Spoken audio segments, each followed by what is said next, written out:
पुणी बीजेपी शासित उत्तर प्रदेश में अराजकता आमेथी जड़े सरकारी स्कूल शिक्षक पत्नी और दुई संतान को गुड़ी कर हत्या कर दुर्वृत्त घर भितर प्रवेश कर दुर्वृत्त मैंने जघन्य कांड भियाई अपराध घटाइबा परे से घटनास्थल फरार हो जाती।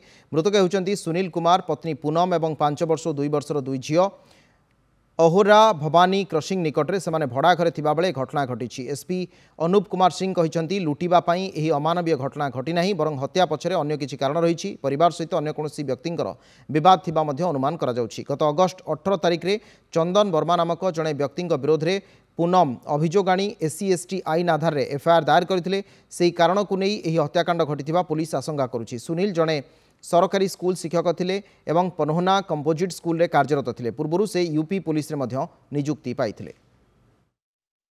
मतलब इस तरह की हत्या कि बच्चों पे भी रहम नहीं आया कि हम लोग अब कल्पना करो कि ये हमारे परिवार में होगा, हमारी मनोदशा क्या होगी। वही इस परिवार की मनोदशा, क्योंकि मैं कल से ही इनके संपर्क में हूँ। तो परिवार का ये कहना है कि इसमें जो भी मुजरिम है उसको कड़ी से कड़ी सज़ा मिले। तो हम भी चाहते हैं कि जिसने भी ये अपराध किया है उसको कड़ी से कड़ी सज़ा मिलनी चाहिए।